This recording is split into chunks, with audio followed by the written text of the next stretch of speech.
Hey, what's your secret? I work for an online retailer, and I flirt with my customers to get good survey responses.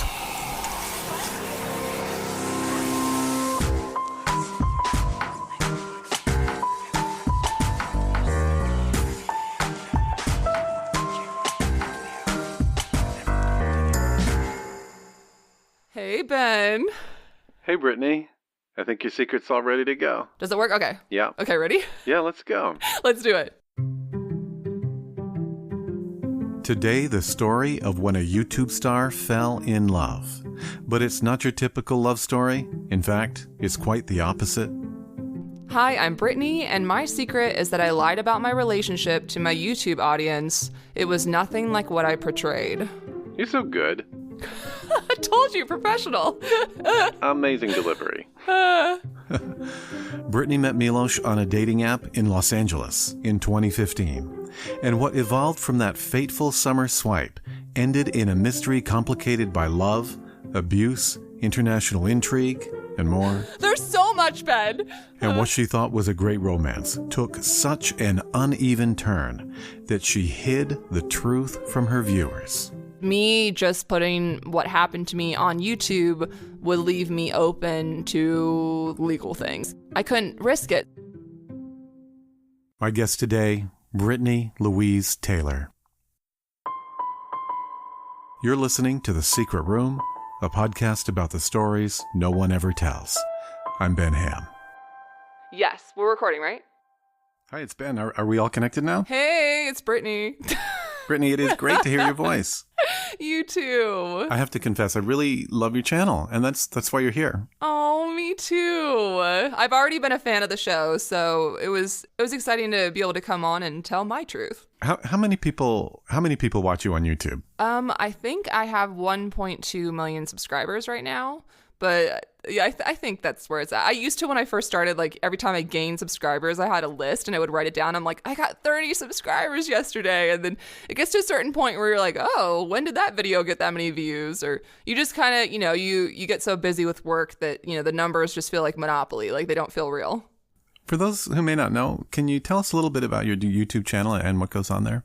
When I first started out on YouTube, I did a lot of like sketch comedy and music video parodies and DIYs. I get bored, so I'm always like flip-flopping. But lately it's been a lot of vlogs because I'm now a parent and like that's what I have time for. So maybe someday I'll go back to more like high production value. But, I just, as long as I get to keep creating, then that's all I care about. And I just love connecting with people and people from all different like parts of the world and different demographics. And it's just really fun.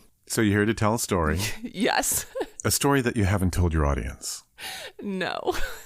And you haven't been able to tell your story until now. You have no idea. I have been dying inside a very slow death. So I it's just been torturing me because like I'm a very like honest person and I'm used to being really open with my audience. So to have to like hide so much has just been really intense. So let's get it out there. Yeah, let's do it. Let's dive in. This is basically a love story gone wrong, right? Gone very, very, very wrong. Can you tell me a little bit about what your love life had been like during the calm before the storm?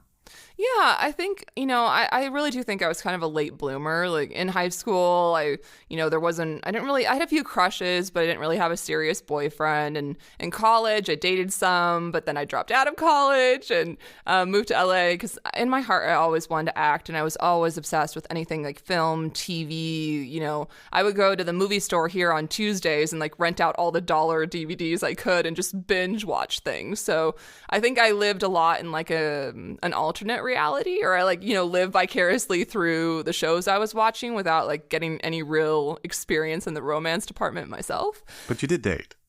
Yeah, I mean, then I had one boyfriend that lasted a couple years, well, 2.5 years when I was in LA, but he was my cameraman, so it was kind of, it kind of was a relationship of convenience. So I cared about him, like I loved him, but I wasn't in love with him. So prior to Milos, the one that is the topic of this conversation, I'd never been in love. Never in love, life otherwise, how was it going? It was weird. Like, I had a really cute little house in Highland Park, and I had money in the bank, and I had a lot of work, and I realized I'm lonely. Like, I wanted, a partner in crime. Like, I wanted someone, to talk things through and go to the movies with, and just have normalcy in my life. So, and it didn't come, I was 31, and it hadn't come naturally. Like, I was working a lot, and I didn't meet anyone on set that I really liked. I didn't, I didn't really go to parties, so I wasn't at bars. I wasn't out where you meet people. So I kind of had to take things into my own hands and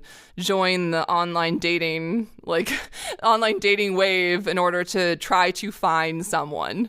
So at this point, you're one woman looking for love. It's kind of the human condition. Yeah. Did the apps work out for you? Oh yeah, I tried out a few, but it's weird how different apps are different in different states. Like Bumble wasn't really picking up yet. It wasn't very big. Tinder was huge in LA, but it wasn't. Yes, it was a quote unquote hookup app, but it wasn't there was a lot of people that were finding relationships from it in California when other states it's purely a hookup app. So I was mostly on Tinder when I met Milos.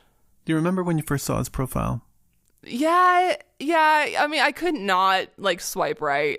Even looking at his photos, I'm oh, you're kind of a douche. But he had, I remember vividly the pictures. He had a photo of him with a white tank top and an oar, an oar from a boat, on his shoulders, and all his muscles were showing. And then he had another photo of him shirtless, knifing a grapefruit and smiling in jeans. And then he had a shot of a really cute English bulldog puppy sleeping on his head. And he had one more photo of him. It looked like on an airplane with his hoodie up. And, yeah, but 3 out of the 5 pictures look like they were professionally shot, with a photographer.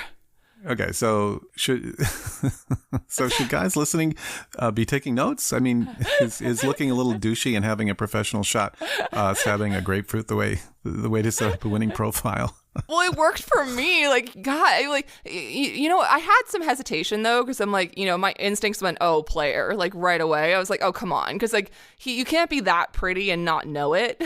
So because in his description too on Tinder, it said 6'2", doctor, tennis player from Europe. So it was when most people go on a little bit longer, his was one sentence with a few commas, and he wasn't messing around. He was kind of I'm hot stuff and I know it. Okay, so you swiped right. I did. Oh my God. And so how long did it take for him to get back to you? Instantly. The moment we swiped right, he was messaging me, and it was kind of in broken English, but it was cute because I had some forgiveness because his English is not his first language, and it was hello, my dear, and all these things, and I was my dear, that's really quick. And he asked for my number within minutes of us being on the app, and he's I would prefer just to text you. And I thought, well, what's the worst case scenario? I can just block him. If he turns out being really weird, why not? So I gave him my number, and then within 10 minutes of giving him my number, he was texting me. And then from there on out, he was pretty consistent texting me every day, that week. Because I remember I met him earlier in the week, and then we had plans to do something that Sunday. And then Sunday came and went, and he never contacted me. I wasn't going to follow up Saturday and be hey, I learned really quickly that men, they're still base instincts. They want to pursue, and you need to let them pursue, even though it drives me crazy at first. There is a courtship dance that goes on. So did you find the attention flattering? Flattering, but also I kept thinking is he is it a cultural thing? Is he just really bold and he really likes what he sees? Is he crazy? Why? Because he did come on pretty strong pretty fast. Did you meet up with him pretty quickly? Yeah, well, yeah, we finally, it was, then what happened is he had then 2 weeks went by from when we were supposed to hang out, and then he contacted me out of the blue and said, we should go do something. It was at night, and I'm no, I'm sorry. We had plans, you blew me off, I'm done. And he's no, please give me another chance. So he kept being persistent, and we finally went out to coffee on our first date, and it was really strange because like I had extreme anxiety like before even meeting him, and even on the date, like it didn't rationalize because one, he was the most beautiful man I'd ever seen in my life. Like he literally could have been Chris Hemsworth's like body double. Like I cannot even tell you how ripped he was. And just, I mean, not that I'm shallow, but come on, like you can't like not go hubba hubba sometimes. So like everything, like I should have been where I was really excited because here I'm on this date with this doctor, and then he started going on about his like family's wealth, and that started to turn me off a little bit because I don't like it when people like come on and be like, oh, well, I have a yacht and I have a closet full of Tom Ford suits and I've flown here and flown there and I have this much money, or my family's making that. Like it kind of off put me a little bit, but it was strange because like part of me was attracted to him, but another part of me, like I had like red alert, like warning bells that said like I just had extreme anxiety whenever I was around him when we first started dating. But you also had butterflies, a lot of them, huh? I did. And did you feel like you could be in love with him? Well, it's about like date 9, I realized that like I'm falling for this guy because, he was really cocky for a while, and then he finally started to like, be more sensitive and sweet. And I remember one night we went and got donuts and we were sitting in the park and we just started talking about like our families and past experiences. And then from there, it's like, okay, I realized I actually really like this man because like, my thing was, can he make me laugh? Is he funny? Will I be able to have like an emotional connection to him? Like he was really hard to read. Oh, and maybe that added to the mystique a bit. Yeah, but it was charming. Like he had this like very heavy like European, because he's from Serbia, very heavy like European accent, and he could also speak Russian and a few other languages, and he was just very like worldly. I'd not. Most people that I dated before in LA like didn't have a car or a job and were like artists, like, but they were like really like I always, financially was doing well myself, so I never like tried to find another like breadwinner. I was always like going off the people I dated. I was like attraction, but then I realized like I need more than that. I need someone that has like a 9 to 5 and has goals, or it's just never gonna work because it would always be like me having to entertain, and it just didn't work. But it did with Milos. You fell pretty fast. Yeah, he had a job and a car, and he had a dog, and like, he kind of checked every box on what I was looking for in like a partner. So what was his situation? It was really complicated because he came to the U.S. just like, to blow off some steam after medical school because he had just finished like, a year prior. So his family kind of like said, go, like sow your oats, have fun. And he stayed in like a fancy hotel when he first came. And then he ended up getting like, he had an apartment in Beverly Hills. Well, he had his grandma's house, but he had another apartment in Beverly Hills. He had a apartment in Marina Del Rey. He had a house in San Diego. So basically anywhere he wanted to go, he, had a place to stay. And he said that he wanted to do his medicine. So his family had all these businesses. Like, there was the war that happened when Yugoslavia broke apart. And, there was a lot of conflict when he was younger.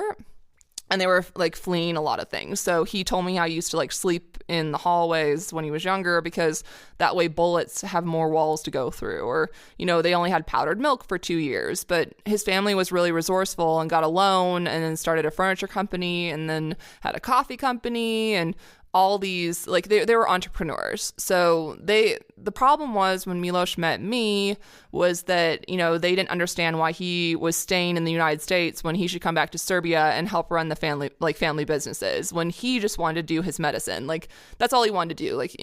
I didn't want to get involved because I'd been through family strife before and I didn't want him to have any kind of like separation or be the cause of it or whatnot. So we fell in love fast, but then it was also really complicated because his family wasn't on board. Like his mom and her business partner, which was like a father to him, were like very much against him dating me. What? Yeah. What on earth would they have against you? Yeah, they kept saying there's plenty of like beautiful women in Serbia. What are you doing? Like, why some actress that plays silly characters on YouTube? Like, have you lost it? What is wrong with you? Like, it was really tough because like I don't speak Serbian, obviously, but we would be hanging out and like, his mom would call or the business partner, and I would just hear people screaming on the other end of the line, like just yelling at him. And he would go outside and try to stay calm, but it caused a lot of strife. And also, too, they were financially supporting him when we first met. So they were sending him like $30,000 a month. And when he decided to stay and date me, like he was completely like cut off financially. Like they wouldn't give him a dime. So he went from $30,000 a month to nothing? To zero. But I mean, he had a black Lexus when I met him. He had to turn it back in. He had to get rid of the place in Beverly Hills, get rid of the apartment in Marina Del Rey, get rid of the place in San Diego. And before you know it, like I wanted a pet, and I kind of had been avoiding it because I was so busy with work, and I kind of wanted Milos to move in because I was in love. So I was like, well, what if the dog moves in and then I'll see him more? So I proposed to him so he wouldn't have to keep going back and forth to San Diego, that the dog would come and stay with me. And then before I knew it, Milos was living with me and the dog, and I was starting to financially support them. It's a pretty amazing thing to forfeit $30,000 a month. Yeah. And I wonder if it's just a little odd that you're with a guy who had more money than God when you met, and who then pretty quickly went to zero, and whom you're now supporting and could get this money back just with a little trip to Serbia, but doesn't? It is, yeah.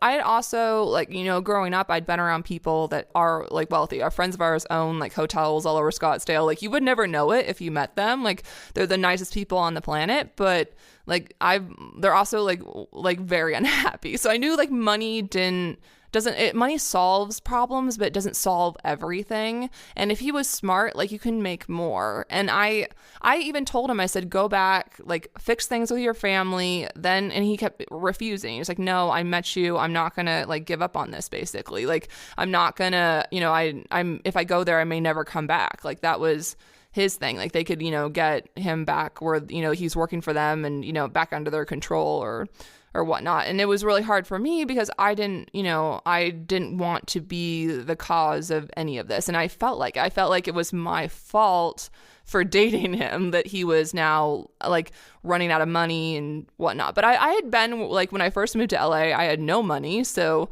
I kind of helped him. I was like, okay, we'll get rid of all these places. He turned back in his car. Like, he had like $2,000 left. We went and I took out a car loan in my name and got him a car. And then, because if you don't have any credit, your interest rate is crazy. Mm-hmm. So I was like, okay, well, if I took it out in my name, then, and then he had to also finish his medical boards so he could get, a residency and get a job. So I was trying to help further his goals. So at this point, my radar is on high alert. No, but I know. Yours should have been too, right? Yeah.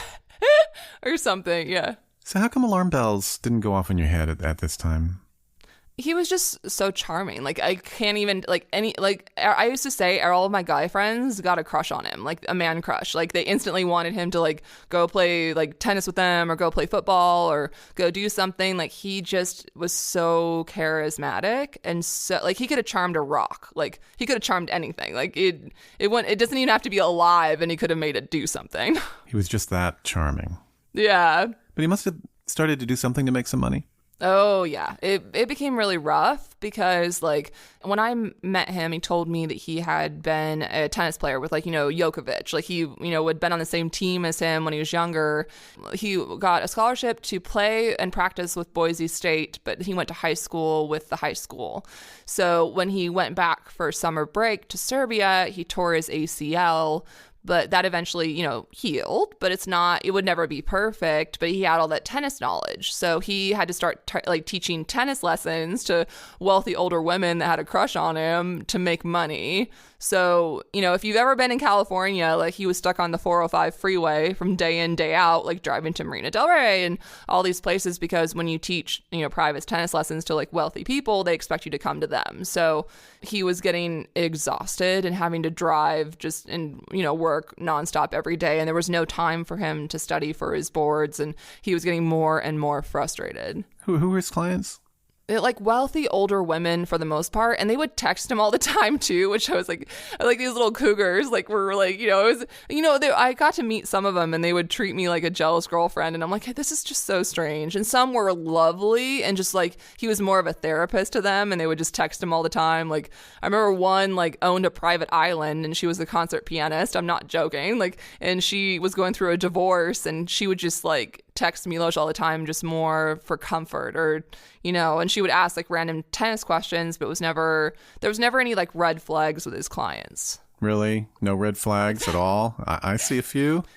Oh yeah, we're getting there, aren't we? About that time, things started to get really where Milos was becoming verbally abusive, and I had never had that in my life, and I kept making excuses for it. I was like, okay, he's just being really mean because he's stressed because of his boards and finances, and if I had been super wealthy from like age 5 or 6 to whatever, and now I had no money, like how would I be reacting? And plus the strife with his family, I kept making excuses for his behavior.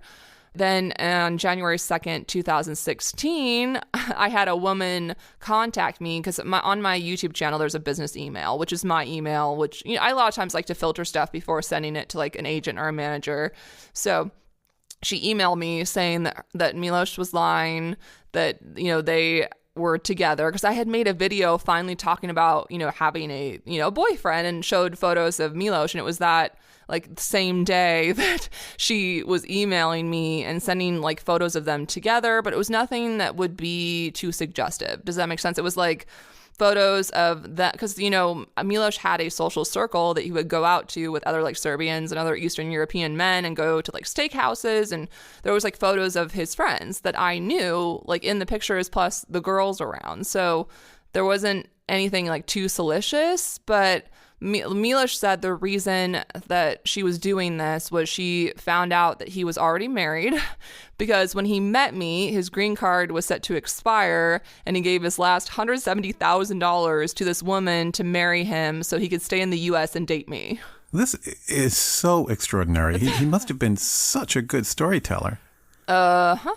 The reason, he also said, because backtracking a tiny bit, when I met him like 2 weeks prior, I'd just gotten out of a really short relationship with someone who broke up with me because he was broke, and married a Russian for her green card, because he automatically started posting all over social media like my wife and pictures of her. So he said he couldn't tell me what he did because he knew how I felt about it, and he's like, but I filed for divorce the moment that I got my green card, and in a weird way it felt like it just felt really like romantic and messed up. Because he gave every last penny to stay and date me, like, wow. But then and he showed me too online how you can go on Google and you can pull up apps and you can generate like text message conversations. You can put date, time, battery power, names of who's calling, images, so he showed me how she could have done this. Huh. Did you wonder that maybe he knew about those online tools because he was using them himself and not her? It was so strange. I felt like I had been cheated on, even though I hadn't been cheated on. And I had a flight the next day because I had a big hosting job with a car company. So I had to get on a plane and go to rehearsals in Detroit. And I remember like the whole entire plane ride, I kept like obsessing about it and rereading her emails and the text messages, and Milos had been like sobbing and like, you have to believe me, like if you don't believe me, like I don't know what I'm gonna do, kind of thing. And my mom had gotten on the phone with him too, and she's like, I believe Milos, and his mom was in town at that point too, and was like, my son would never do this. And it felt like, Milos had been, pretty much at my house every day and night. So I didn't see when this could have happened, if that makes sense. I'm like, okay, well, when it didn't line up completely, but like part of me could not let it go. So you have a really interesting situation here. You love the guy, you believe he loves you, but you're starting to feel something in the pit of your stomach. Yeah. At least did you feel like you needed some time to reassess? Yes. And so when you reached deep inside to figure out what you needed to do, what answers did you find? that's the hardest part when you find love, is when you start to kind of lose it. So I've started to, every fight, every time he was mean to me, like all the stress just slowly made me feel less and less like I was in love with this man. So, I mean, about March of 2016, I'd had enough. I was like, I wanted to at least take a break. I wanted him to get his own place. And like, maybe if we had some time apart, then like the fighting would stop. And it just been too much. You must have found that to be so disillusioning. Yeah. I mean, wow, Brittani, you have been put through so much at this point, and I know it's not even the half of it. Yeah. So how do you handle it when he was being mean to you? I'm more like whiny. I'm not really like an aggressive or a mean person. So it was really hard for me to be like screamed at. Like I have like normal like girl PMS, like that happens. Like, sorry, too much TMI, but I've never, a lot of like probably 90% of the fights were like over nothing, and he would just blow up. And go at me for hours. I mean, scream at me, say every mean thing he could till I was sobbing. Like he wouldn't stop until I was like broken. And then it would be like the honeymoon phase, where like the next day or 2 more days after, then he's so sweet and apologizing constantly. And it became like this yo-yo effect. And I felt like I was on a ride that never was going to stop. Like I'm on this roller coaster that keeps going up and down, and I need to get off the ride. So. Oh my gosh. And so did you manage to get off that roller coaster? No, eventually, but in March is when I found out I was pregnant, so. Oh my goodness.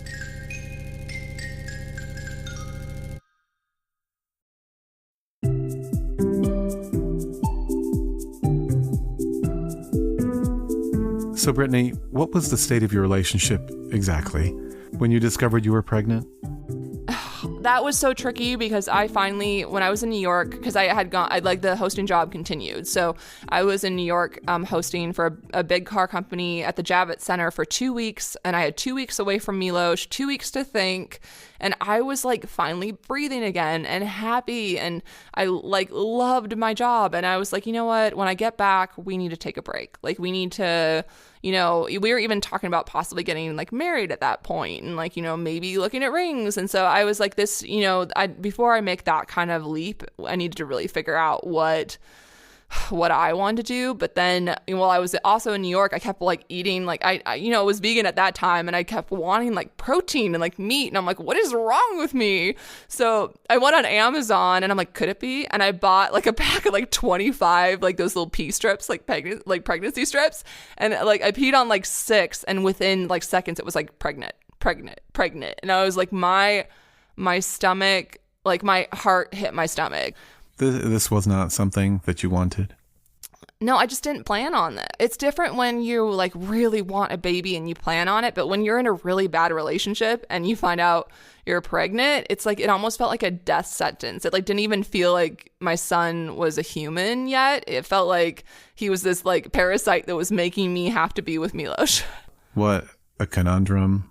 I mean, what did you do? I don't want to sound insensitive to anyone who has any fertility struggles or whatever, but like at that point I was severely verbally abused, and I needed, and it just felt like, great, now I'm tied to my abuser forever because a child is forever. It's not, but then things started to improve once he found out I was pregnant, even with like morning sickness, because he found out that he was going to get money out of an account that he had that had been sanctioned. So he had money coming in, and that meant that we could get a house, and, the burden would finally start coming off of me, and I wouldn't have to be pregnant and working so hard. And so did you announce your pregnancy to your viewers? I did, but it took me a while. I think I was 4 or 5 months pregnant, and I, finally was at a point that I wasn't super nauseated all day. And it was actually Milos's idea. He's like, well, why don't we just film our lives? And I had not been really a vlogger before that. Like, I always thought it was kind of boring. I'm like, no one's going to want to watch me, like, just being silly or cracking, jokes or whatnot. But it was something that I could do. Like, I could film a little bit every day, and then at one day a week, film all the parts in between and cut together a weekly vlog. Like, this is my life throughout the whole entire week. Why did you wait to tell them? I mean, you're going to have to at some point. Was there a reason? No, yeah, because like I had been like a total like Jane Austen prude before, and I, had very much like announced to them that like I wanted to wait till marriage, but I'd never been in love before, so like when hormones kick in, it's a little different. So you were a virgin. Yes. When you met Milos. Yeah.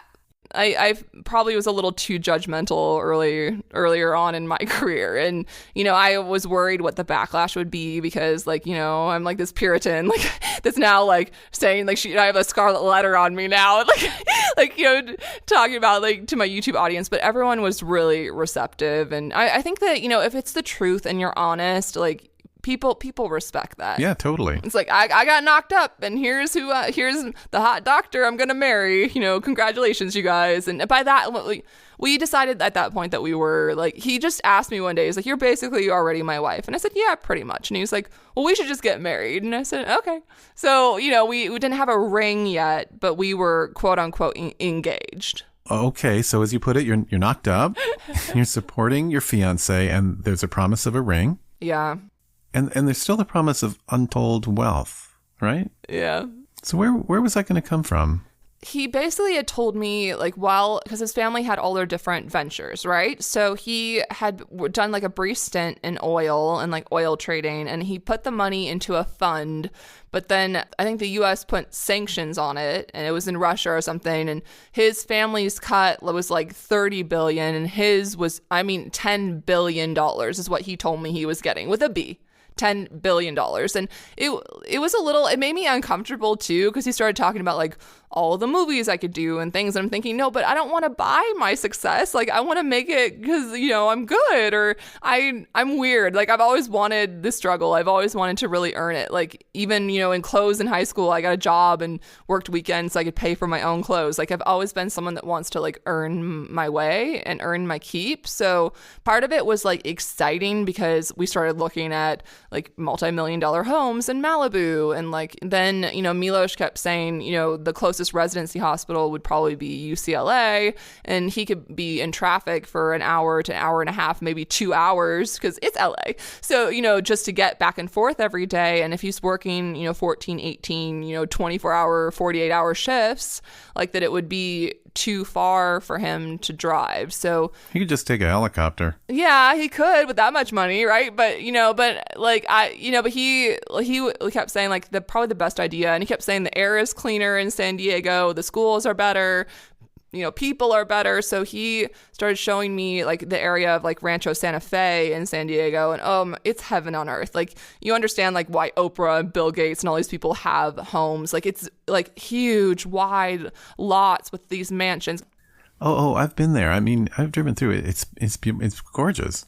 Okay, you get it. No, it's like you feel like you're in like another country. Like it's so hard to explain. If you're in San Diego, you need to go drive through Rancho Santa Fe, and you'll get it. You'll never want to leave. So we were like, there was two properties we really liked down there, and then we kind of settled on one property that was going to be, I think they were going to offer like $7 or $8 million for it, and it was like a compound with a well, and it was, I just started fantasizing like, oh, I'm going to put a playground here, and I'm going to have pool parties with the kid at the saltwater pool, and like, I'm going to watch movies in this living room, and I really started to like picture a life there with Milos and what that would be.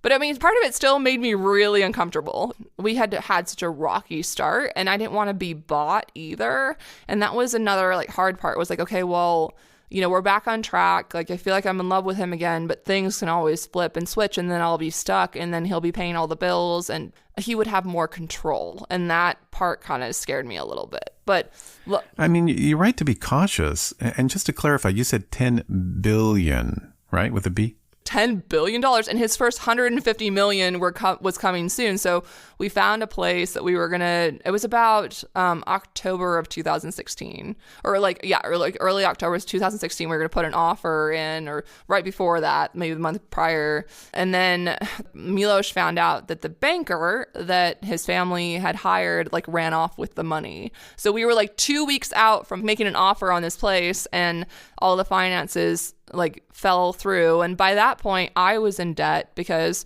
I didn't work for the first 4 or 5 months of my pregnancy because I was just deathly ill. Like I was throwing up all day long and on medication called Declegis. It's like basically antihistamines and vitamin B6 to try to control the nausea. So I was in debt, and because we were going to be moving to some beautiful place, like I put my house on the market in Highland Park because it didn't make sense to keep it. And by that point, when he found out that the money was falling through, my house was pretty much already sold. Like we were going through inspections, and that broke my heart a little bit because that was like my first home, and I'd put every cent. And when I first bought it, I used to hug the walls. I'd get up at night and go to the bathroom, and I would hug the wall and be like, "I love you." Like it was my cute little like it was weird. The house and I were friends, but that was probably like one of the hardest parts was having to sell my place because I was in debt. And I thought, okay, well, I need to clean out the debt that I'm in because I was about $20,000 or $30,000 in debt right then. And on my place, I knew I would make a little bit of money. And I'm like, we can get to San Diego. Milos will get a medical residency. He'll finish his board exams by then, which he had been studying for all along. And then we're back on track because I needed help. I needed like him to step up. Brittany, you are going out on such a limb for this guy. But if you're not in it, you wouldn't understand because it's like there was an answer for everything. But you got to understand, Ben, like there were bank transactions, there was emails, there was them setting up accounts in Switzerland and other places and me seeing the accounts. There was calls with the business partner and his mom daily. There was so much proof that it was happening. Okay, so your LA bungalow was sold, your house purchase in San Diego has fallen through because some banker on another continent has run off with millions of dollars, supposedly. Is San Diego still an option? Yes. We finally moved down there because that was our plan. Like, get down there, get into an apartment. Milos will finish his boards before the baby is born. Like, he'll have a job within a couple of weeks because there's plenty of positions that need doctors because there's a shortage, and, a happy life. Like, it'll all work out. But the more that we were down in like San Diego, like the more like it just didn't happen. Like his family like had come up with a plot to like lure this guy out because all the money would need to be washed, is my understanding. Like it would need to be, because it'd be traceable, so he would need to convert it somehow. So they came up with a plot to lure him out. And then, but it was, the money just never came. It didn't happen, and things with Milos and I just got worse. Money laundering, not good. And how were things with mom at this point? It was like his mom had met me, and the first thing she said when she met me before I was pregnant was like, "Okay, I get it." So I thought we were back on track, and his family was being friendly. But then when his mom came out for the birth, that was like a whole different side of her that I'd never seen his mother. Like his mother before I knew had been a little controlling, but like her, when she came out, it was like the child didn't belong to me. Like I was an incubator for the heir to their kingdom. Like I was just the breeder. So I take it the relationship soured a bit. I say like a gram monster. Is like the best way to describe it. But like, my son finally, was born on December 6th of 2016. And from the moment he was born, I couldn't do anything right. Like I couldn't put on the diapers right. I didn't hold him right. I didn't put the right clothes on him. I didn't burp him right. Like she was so critical of me. And it's just, talk to any mother, and that is the hardest thing, because when your child's first born, you have those instincts, you're crazy in love with them, and then for someone to be telling you you're not taking care of them right, like, is the worst, because you're like, I love this thing more than I love myself, and I'm not putting on the diapers right, like. And what did you name him? Was there family input on that as well? Yeah. He had to have a Serbian name, and by that point I was pretty controlled, and I was like, okay, whatever. Like, his name was Misha when he was first born, which was his grandfather, who was a great person. So we named, it's cute, it's unique, it's memorable, fine, but I didn't really get a choice in the naming process. Was Milos able to play mediator between you and Grandmonster? No. Like, no, he didn't. Like, I remember there's a few incidences that happened at the hospital that were just outrageous. Like that, like I don't, like one of them was like, you know, we had finally been moved from the birthing room to the recovery suite, which was on a different floor. And I was finally allowed to eat. So I was starving. Like I was like ordering everything on the menu, like eggs, toast, oatmeal, like give me the works. I will eat. And I was eating a banana in the meantime. Like I remember I could not shovel in food fast enough. So they let you order kind of room service style from the hospital because it was the new San Diego hospital. I forget what the name of it was, but it just opened up and it was like a luxury hotel birthing facility. So we called in our room service to our hotel room and they brought up our food, and my mom had got up just to pass out trays because, you know, his mom had something, Milos had something, I had something. So she went to hand Milos his dish and his mom got up and like yanked it out of my mom's hand. And I remember her saying like, I feed my son. And then like turning around and like giving it to Milos, and Milos didn't bat an eye. And my mom was standing there like, what? Like, what does it matter that I was going to hand a tray to him of food? Like that's just an example of like the hostility. And then from when he was born too, she kept calling him my baby. She would hold him and go, my baby, my baby. And I'm thinking, no, you didn't just give birth. This is not your baby. It's your grandbaby, but he doesn't belong to anyone. Like he belongs to himself. Like, you know, so you were all living together? Yes, because, you know, Milos had phrased it like, you know, I just wanted to get a 1-bedroom apartment and save money because apartments in San Diego are just as crazy as LA price-wise. And I had a lot of stuff. So I was like, okay, let's just put all my stuff into storage. Let's get a 1-bedroom. Like it'll be me, you, and the baby and the dog. And then when you get your residency, then we'll start like leasing or buy, you know, a bigger place. Okay, Milos's mom, according to established lore at this point, has tremendous wealth. Yes. Why can't she just set everyone up in their own places? Yeah, his mom had money, but she wasn't willing to part with it. Like, she wanted Milos to come back to Serbia. Like, that was her motive. Like, if I'm not going to help him out or give him any more handouts, like, I paid for his medical schooling. I paid for all his fancy trips. It's his turn to... She was taking, like, a tough love road. Like, you know, and I think they did kind of want to force his hand or force him to move back. Like, you know, there was very... Like, you know, there was ulterior motives to why they wouldn't help him and just, like, make him struggle. So, like, and the moment she came, she didn't pay for anything. Like, you know, here she has, like, this designer Gucci bag and, like, nice clothes, but she wasn't paying for a dime. Like, she didn't buy one meal. She didn't pay for a pack of diapers, like, nothing. And Milos explained it to me that, like, in Serbian culture, he's like, oh, just wait, if you come to Serbia, like, you know, don't take out your debit card. Like, they'll pay for everything. Like, so I felt like, oh, okay, then I have to pay for everything because it's a cultural thing. Like if I'm there, they would pay for everything. So if they're here, I have to pay for everything. Did you ever get that engagement ring? No. There was one I really liked, which also was kind of sickening because it was very expensive because Milos had taken me ring shopping and I I found one I liked that was like, I think $5,000. It was really cute, simple, antique, like, you know, had filigree, like was in good shape at this place that was in downtown LA. But Milos insisted on this like $65,000 ring or $70,000 ring. So which was gorgeous, but the plan was he was going to put the payment on that house that we're looking at and get me a ring, and like all these things were going to happen that never happened. This must have all been taking quite a toll on you. It was just awful. I mean, like, you know, it was wonderful because, like, you know, I had come to terms with my pregnancy. I was over the moon in love with my son, but then it was like everything else in my life was falling apart besides my mom, who was just a rock. But yeah. Okay, your son and your mom were the positive constants in your life.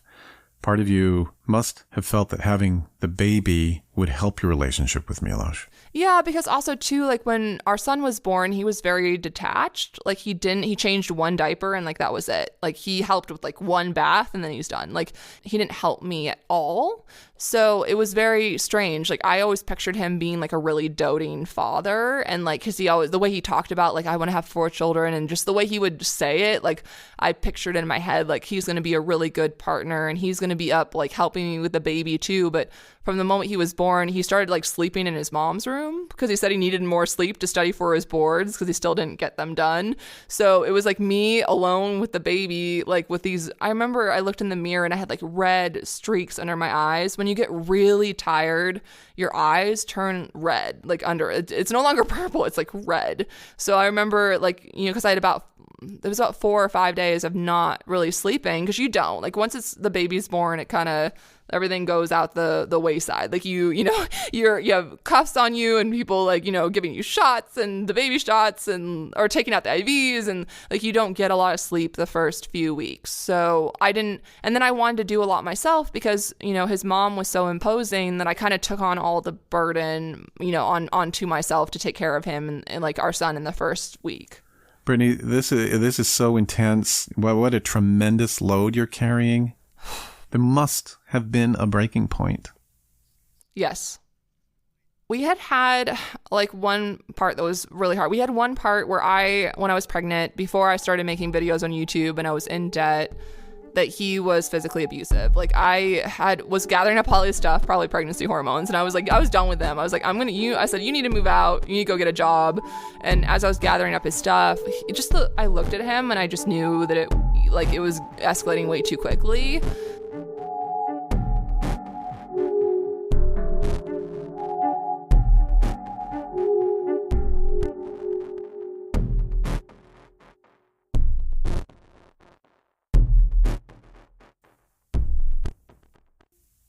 And we're back. Brittani's decided she's done with Milos. She told him to get out, and things started escalating.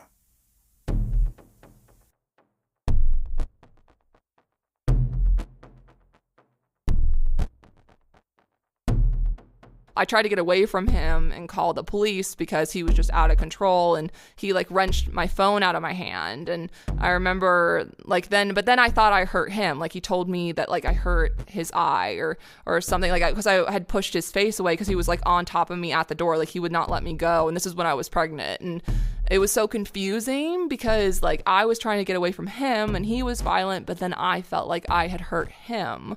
So I was very emotionally conflicted, but that was before we were back on track, like during my pregnancy. But then after the pregnancy, he was going back to being verbally abusive and just like really detached, and just like, it was really strange. So what I don't think it was I don't know how many days it was after my birth. I have it written down, but it wasn't too, like maybe 5, 6, 7, 8 days after giving birth. I just had enough. Like I wanted Milos to get a job. I wanted him to step up. I needed help. I needed him to be a father. And like, you know, so we had gone out for a walk. We gone out with our son, which it was a warm night, even though it was December. There was not a breeze at all. I had him in a pack with like a hat and a blanket. We weren't going to talk to anyone. There was no one outside. We were walking like maybe 20 feet to the clubhouse, which was always empty, and we were going to sit outside. So we weren't going to sit inside, you know, and I was just going to keep him on my chest the whole time in the pack, and just so I could, you know, leave the house. And Milos didn't bring his cell phone with him, and his mom was just calling him nonstop while we were gone. So when we got back in, my mom's like, she's really pissed because my mom had come for the birth too and been trying to play mediator. And she's like, you know, she was trying to call him. He wasn't answering. And I thought, you know, enough is enough. Like, you knew where we were at. And she was saying, oh, I'm going to make the child sick. Like, I'm going to make the baby sick. And I'm thinking, the baby is fine. What is difference between indoor air? Like, outdoor air is fresher. Like, we're not going around people. It's not cold out. Like, you know, I think, you know, as a mom, it didn't feel wrong to go for a walk with my son with no people around. Like, you know, in a pack, like completely bundled up. Like, that didn't feel wrong to me. So at that point, his mom asked right away, she's like, well, do you want me to leave? Like, do you want us to leave? And I was thinking, whoa, this is escalating. Like, no, I don't want you guys to leave. I want you to basically back off and, like, you know, let me be a mom. And I remember telling her, like, why don't you just say, like, the carrier's nice? Like, when I put him in the carrier, she's like, oh, the carrier's too small. Like, everything I did was wrong. And I said, why can't you give me any compliments? Like, I'm a new mom. I need support. And at that point, she's getting really upset, and she started going, my baby, my baby. And I said, no, he is my son. And she grabbed all her stuff, started throwing it into a suitcase, and her and Milos and Louie, our dog, moved out that night. So Milos too? Yeah, Milos went with her. Like, they asked if I wanted them to leave, and I said yes, because I knew that to get his mom out, Milos wouldn't leave her, and I needed her to stop. That must have been a wake-up call. I mean, you see where his loyalties are. Where did they go? They said they went to a hotel in San Diego, and then that started even more guilt because his mom's now like, was supposed to be my guest, and now she's spending like, $4,000 a week at some luxury hotel, like, and all their, it was some like bungalow with like some little fancy inn with a 5-star restaurant and like a Michelin chef. Do you know that's where they went, or did they just go to the Motel 6 and say that?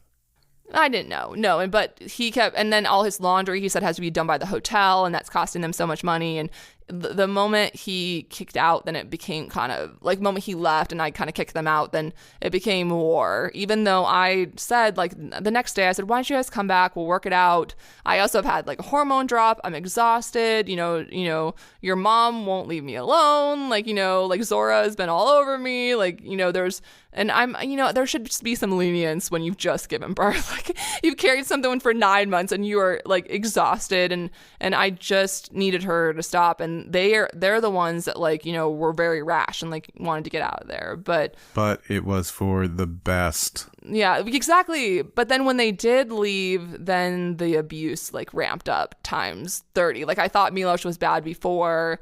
It got to the point where I started taking notes about what he would say to me, because I remember once, this is a good example, all I said to him was like, I wish things could go back to the way they were. And I meant like, I wish they could go back to the way they were when we, first started dating and we were in love and happy. And with that, he was off. Like, that's all I said. And he was up and taking what clothes he had left and throwing them on the floor and slamming doors. And my mom had come from the other room because she, whenever Milos would come over for his rants, like I'd have her watch the kid because, I'm trying to fix things with him. And she needed a diaper, and the diaper, like wipes, changing table, everything was in our room. So she knocked like gently, and I remember like she went to open the door and she said, I need a diaper. And Milos started screaming at her like, you get out, you get out, you get out, and like running towards her and raising his fist like he was going to hit her and slam the door in her face. So it just got crazier. Like it just got like at one point, I'm pretty sure like faked a heart attack, because I finally got to the point where I'm like, okay, my mom needs to go home. Milos needs to come back in. We need to fix this. Like we need to, become a family, and I can't do that with like 3 people in my relationship or 4, including Zora. So I sent my mom home, and then I remember Milos was really mad at my mom. Like he blamed my mom for me kicking them out and whatnot, because she did say she was going to call the police the night that they were, Zora was screaming like my baby, because at that point, like they were saying like it was my son. I couldn't tell them what to do, and that, they were kind of going to take the child. So my mom's like, you try to take that, the child, and I will call the police. So then he hated my mom after that. And it was very isolating for me, because here I'm in a relationship that's extremely complicated with Milos. My mom is now in Arizona. I'm not allowed to talk to her when I'm around Milos because it just sets him off and he goes crazy. And then, I'm trying to work things out with his mom. Why isn't he trying to work things out with mine? So like my dad had cancer and passed away from cancer. And I'm telling you, this was 10 times harder, 100 times, because there was an explanation for my dad being sick. There is nothing that you can do. It's out of your control. But when things get so painful and that insane, like for no reason, there was no justification for it. There wasn't like this is just life and you can't do anything about it. It was like, why? And then I going back to that night when he faked a heart attack, I was like, I think he did. All I had said to him was like, oh, well, I wish things could go back to the way they were. And he's like, you just whatever. I don't remember exactly what he said. I wrote it down. And then he got up and he like pretended like his like heart was like, I can't, my heart, and fell to the ground. My first thought was like, that's the worst acting I've ever seen. But then like, I was like, okay, well, I'm going to go, because our son was in the crib at that point and sleeping. And I was like, okay, well, I'm going to go call 911 because you need assistance. But then he started getting up and like falling down and like, my heart, and get me an ice pack. And then I started to believe him, and like I panicked and I started crying and calling 911. And there's a 911 call of me being like, he's had a heart attack, and he, rushed down the stairs and drove away. So I was finding our paperwork on the lease that I had him for his new car and giving them a license plate and like trying to be so the people could track him down. He rushed away in his car while he was supposedly having a heart attack? Yeah. Looking back, doesn't it seem a bit ridiculous? It's so hard, like, and there's so many layers, and but then finally I like reached my breaking point in like early 2017, and I was really scared of Milos and his family at that point, and the only way to get out and away from him was kind of to trick him. So I told him that my mom was coming for an antique. She came like usually every 2 or 3 months and went antiquing, picked up stuff to buy and then sell it on eBay. Like that was really normal. So it wasn't out of the blue that my mom would be coming back and doing this. So it was the perfect excuse to get her back. And then when we were there, I was going to take some meetings in LA. Like one of them was for a clothing company, which is actually going to be coming out soon, like inspired by my son. But that was the first meeting I took. So I had some legitimate things going on that would make it believable to Milos why I needed to go to LA with my mom and my son and away from him. So when I was out, then I tried to go to the police in Pasadena because when I had first let Milos back in, we had another instance of domestic violence, and I'd actually taken photos. So I had evidence, even though it had been like a month and something prior. Like we thought we need to try. They told me I had to go back to San Diego because it has to be filed in the county of the crime or where you were. So I never wanted to go back, and now I had to go back and kind of told Milos to get his stuff out, leave the car, leave the keys, leave the credit card. We really are done. And then the moment we got back, like it was really strange because the garage was closed and the front door was locked and everything was on the stairs. But you can't just like lock and close the one door. Like it needs to be locked from the outside, and it was locked. So he obviously had a set of keys. So the apartment complex like right away changed the locks for me, and I filed a police report, and thankfully I was granted a temporary restraining order. Like I started going into like everything that I knew about the family and whatnot, and the judge was like either this girl is crazy or she's telling the truth. Let's just give her the restraining order and go to trial and see what this is. So then we had a trial after that, and I kind of became my own private investigator, and that's when I like started to figure out things. And that's like the most bone-chilling part, is when I started to piece everything together and like try to figure out what, if anything, was real. Probably nothing. Particularly the money. Well, that's what's so... The money is complicated because I saw those documents. I don't know if it was their money or someone else's that they were trying to take. I don't know. So because, like, why go to that kind of ruse to impress me? And I'll explain why. Because I found out, you know how he told me he was married? Well, I had memorized Milos's marriage thing that he had to the number. Because when you're going through a divorce, they give you a number in LA, and you can go on this website and you can look up the status of your divorce. So his wife was the petitioner. So it meant that she had filed for divorce. I got a lawyer in San Diego because I wasn't allowed to leave because there are minors involved. And until a judge told me that I could leave, I couldn't, even though I wanted just to run to the hills. So, Milos had been out at that point, and the lawyer had got the files from LA. She ordered it from his marriage, and Milos was married before he met me. So you go. I started to piece it together, like the house in Beverly Hills, that was his wife. And I found her on social media, and she was not this elderly Russian grandma. She was like a hot Russian in like her, maybe like I would say 40s, early 50s, but gorgeous. Like I hope that I look that good with like a little less filler when I'm older. But even that, like even with it, she was just stunning. Like, hey, if you have the money, why not? Like she was just, not at all what Milos had described. And we finally got because I hired a private investigator, got to talk to her, and she would not cooperate. She got on a plane and went to Russia like right away. Like she would not cooperate with us. But the one thing she did say was, I thought he loved me. That is really weird. Why did she leave? I have no idea. She got on a plane and she deleted all her social media. She deleted everything, got on a plane and left.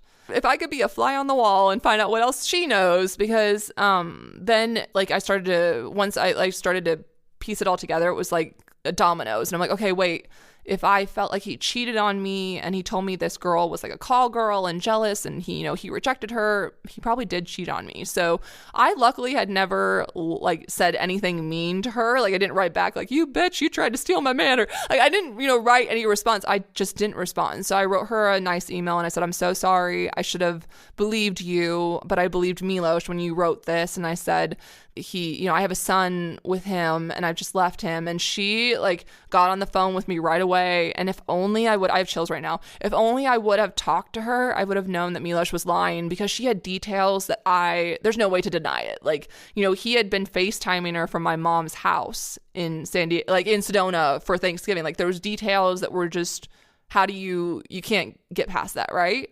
So then you found out that he really was cheating on me, but the timeline is weird because he met her on Tinder earlier before he met me. So actually he was cheating on her with me, if that makes any sense. So that's why he was around me all the time. Like, and it didn't make sense to me because he was kind of winding down that relationship with her. Well, he needed a new mark because that ride was ending for whatever reason. Or his wife needed something, who knows? But it didn't make any sense why, because his wife was legitimately wealthy. Like all her photos are of like her on a private plane. And like, there's a photo of her with Louis, like the puppy, like which she obviously bought probably for Milos. And like, the watch she had that was $25,000, she probably paid for that. And she... Maybe she was wrapped up in a money laundering scheme with her? Yeah, exactly. No, but then we don't know that because there's so much is still... like I question. I just don't understand why he left his wife to be with me. Because like and all when I was with him, there were so many like documents from their business transactions on the daily, and him talking to the business partner and his mom Zora. Like, why would he put up that ruse? It just wouldn't make any sense. Like, I'm not loaded like his wife was. So why? That's still a big, like, I don't know if I'll ever have that answer. Like, ask me in however many years and I might have a different thing. But like, I found out he was already married. He did cheat on me. The doctor part, we weren't able to prove. You think he was even lying about being a doctor?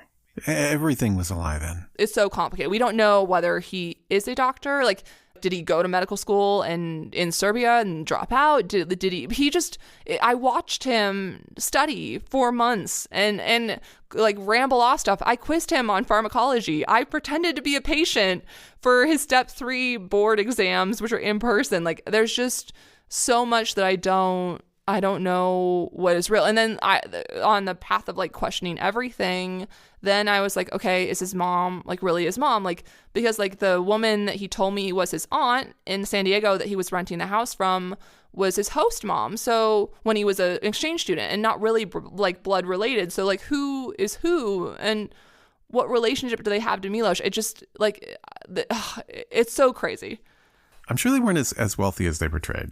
I don't know. I think that they have probably some legitimate business things, but I don't know what is real and what isn't. His mom, and I put that in air quotes, is probably not even his real mother. That I don't know.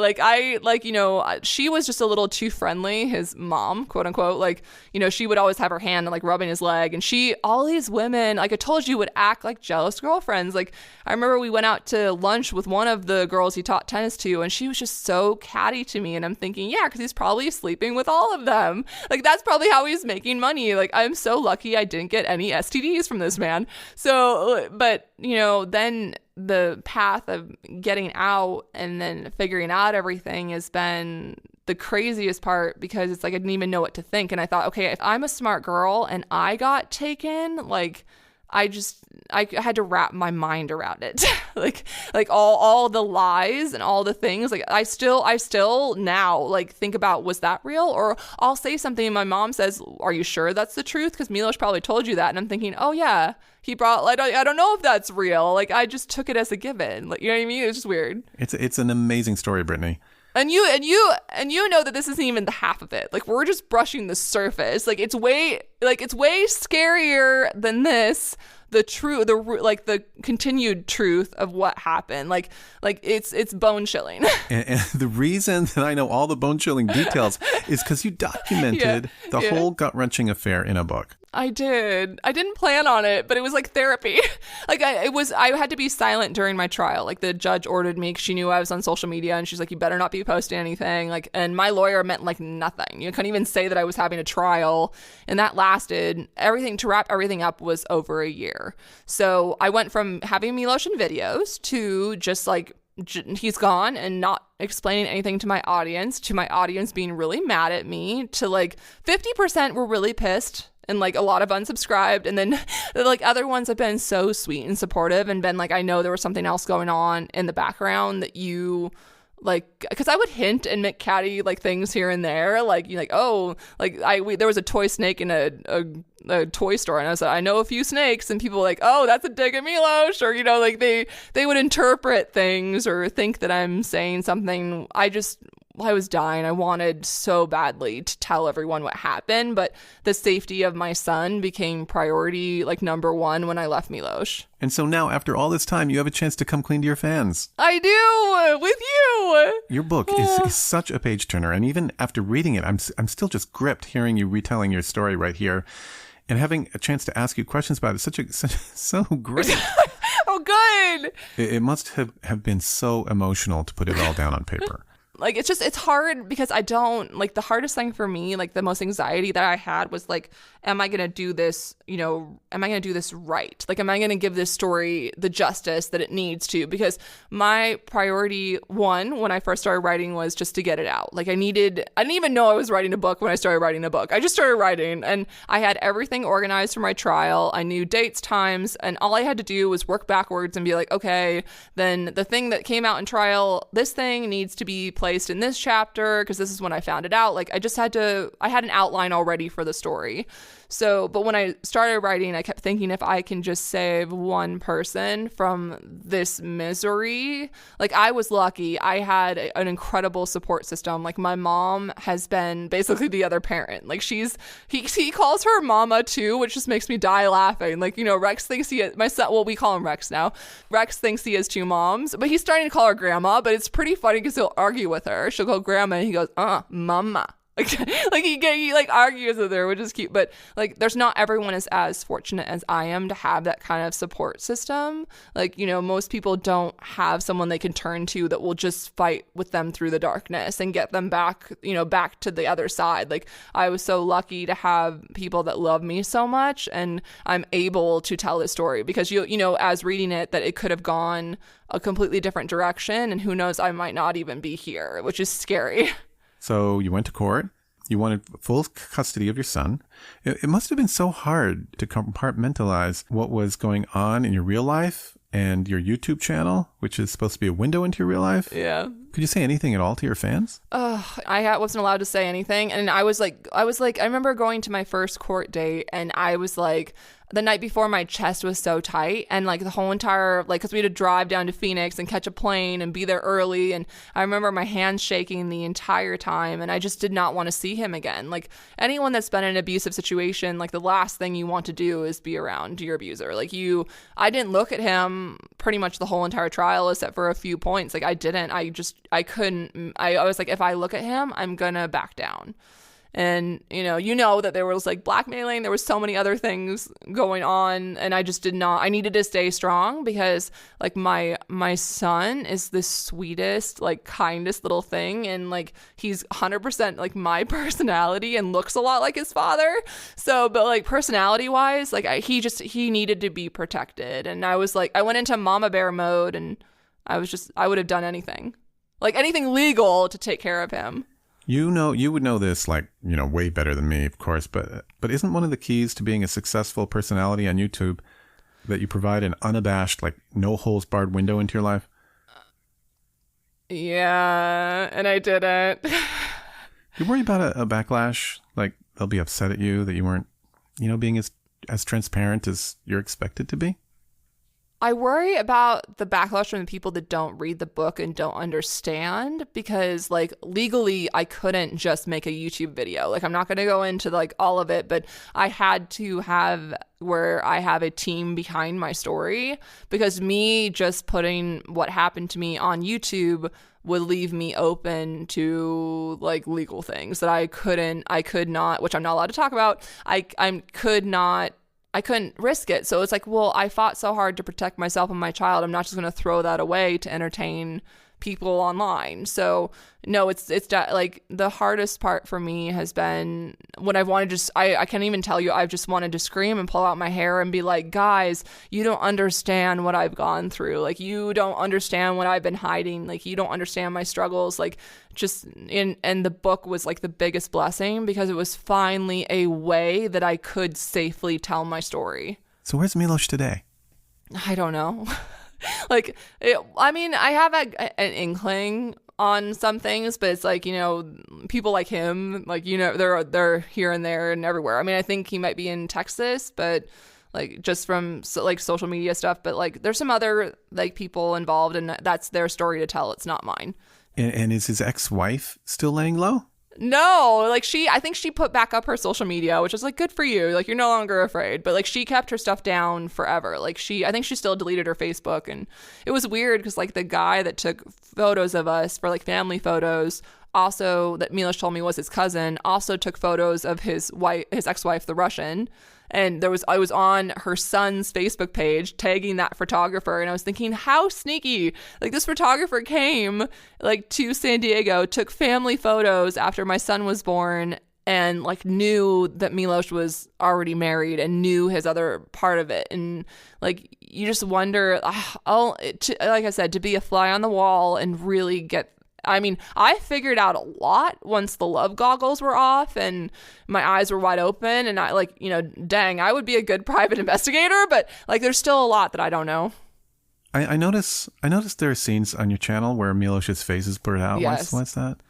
I had to do it because legally, if he tried to come back, like that's the only way I could, because like, a lot of my story, it's all backed up by court transcripts and receipts and text messages. And I had to write like a legal copy while I was writing the book. So everything is backed up. So, and has proof to the statements that could be kind of controversial. So we didn't want to be where like if he came out and didn't want to be in the video, like he can't say take the video down because like his face is not being shown in it. So is your advice to people who find themselves in abusive relationships to just try to find a way to get out? Yes. The best advice that I ever got was from one of my hygienists of all people. Like when I first was thinking about leaving Milos, I was telling her about what was going on, and she like stopped me. She looked me straight in the eye and she said, "Get out." I said, "But how do I do it?" She says, "You just do it." And I think that's the best advice I've ever gotten. She's like, even with the shirt on your back, you do it, you figure it out, you get out. And I think you can't keep waiting for things to get better. Like when you see someone's true colors, that's who they are. So a leopard doesn't change its spots. Like what you see is what you get. Like it's not going to ever change. If someone, like verbal abuse is still abuse. So if someone does not treat you right, like that's the hardest part I think about our society is like we grow up with this, like, everything we read, every movie we watch, like shows relationships, and we're all fascinated with relationships, and we want so badly to have our own love stories that sometimes I think we fall in love with the idea of love, and then we don't want to let our families down or let our coworkers, are they going to judge us? Or we stay sometimes in relationships we shouldn't because we're worried about what other people think, and also our self-esteem gets low in those relationships. So I think you need to get out and just not care what anyone thinks, because it is your life, and like, do you want to spend the rest of it being like tortured and miserable? No. Well, Maya Angelou, the prominent American poet and civil rights activist, said, "When someone shows you who they are, believe them the first time." Yes, I love that. Well, she's a genius. You posted a video called "My Story of Survival," which was pretty much your first mention of your abuse. It was really moving. I don't want what happened to me to happen to anyone else. And if you are even thinking of online dating, read my book before you do. I'm so sorry. I finally get to talk about this. It's so exciting. Even though I can't really like talk about it, I'm talking about it. You have such a complicated mix of emotions there. Sadness, happiness, relief. And the comments below the video are so supportive. I pretty much cried the first week. Like, I couldn't sleep the night before when I made the Story of Survival video, which was like the announcement, and it was kind of like legally what I could say in a video, and that's that I was in an abusive relationship and there was a trial, and that was pretty much it in a YouTube video what I could say. So like a podcast is different, so you'll get in a little bit more. But like in a YouTube video, I pushed the boundaries as far as I was allowed to push it, and like I stayed up all night because I was like, okay, they're gonna be mad at me because I'm still not telling them the whole story. And then it was like this outpouring of love and support.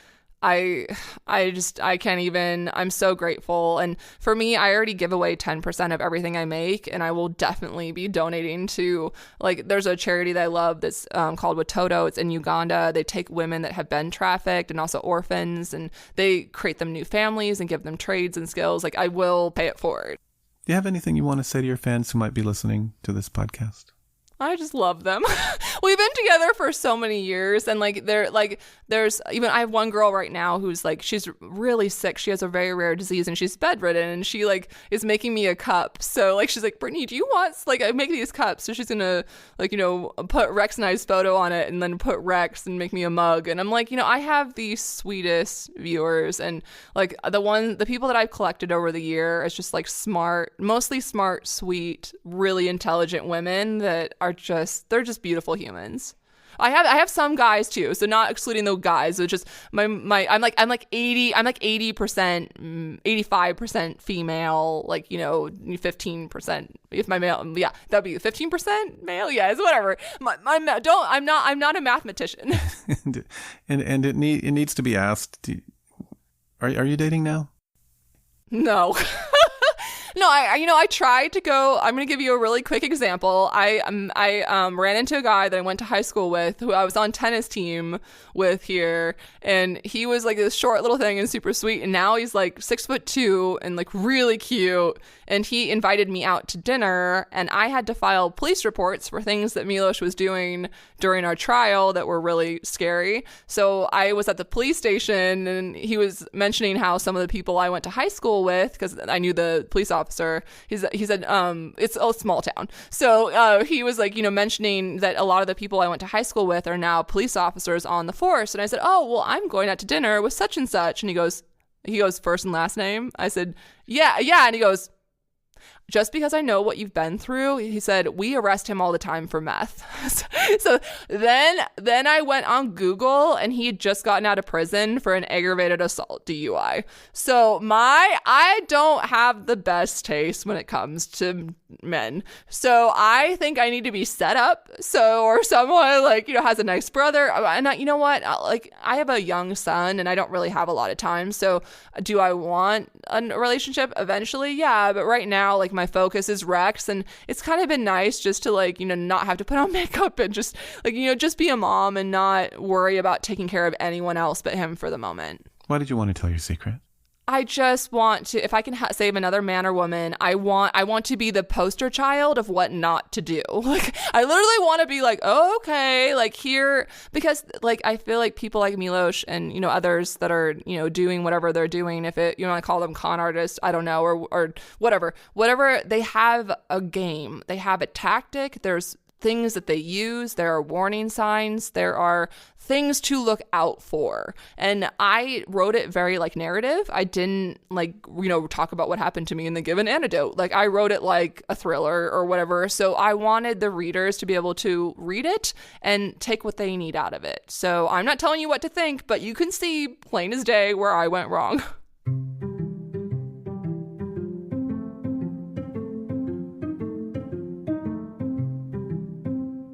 Brittani, thank you so much for joining me. Thank you. It's great to know you. You too, Ben. I hope we get to meet someday in person. Me too.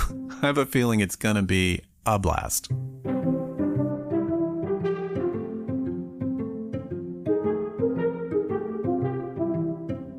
Brittani Louise Taylor is a woman with several titles: YouTube star, abuse survivor, and author. But the title she's told me she's most proud to bear, Rex's mom. Brittani's whole saga is waiting for you in book form. It just dropped a few days ago. I read an advance copy, and it is amazing. There's so much more about the vast wealth or lack thereof, Milosh's purported family, the abuse, the custody trial. It's a cover-to-cover trip you will probably binge, like I did. It's called A Sucky Love Story, Overcoming Unhappily Ever After, by Brittani Louise Taylor.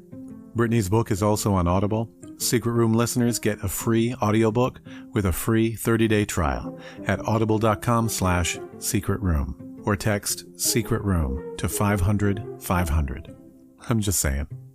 I'm posting some pictures Brittani wanted me to share with you guys. You won't want to miss the one of Brittani and her son Rex. Their smiles will jump out of your phone and into your day. So much happiness. See them now on Instagram and Facebook, and later this week on Twitter. All our social media handles are Secret Room Pod. I'm putting a link to Brittani's favorite charity, Watoto, in the podcast notes on your player too. Okay, you can clip the recording. Oh, wait, we're not done. Okay. Oh, okay, keep going the recording? Okay, sorry. Okay, keep going. Sorry. You were going to join me in the credits, right? Oh, yeah, we do our things together. Okay, let's do it. Thanks to Susie Lark and Bobby Joe Valdez for production assistance. Okay. Our music is by Breakmaster Cylinder. If you want to join me on the podcast, you can submit your secret at secretroompod.com. You're listening to The Secret Room, a podcast about the stories no one ever tells. I'm Ben Ham. And I'm Brittani Louise Taylor.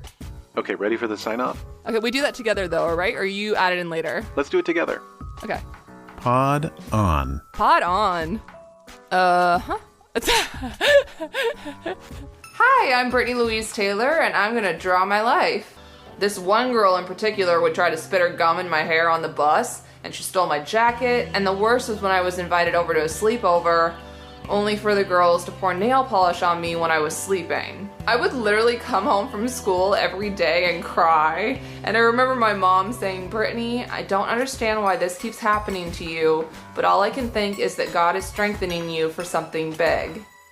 That's from Draw My Life by Brittani Louise Taylor in 2013. Seems like Mom was right. Be confident, be kind, be bold, and focus on what is good and right, not what's wrong.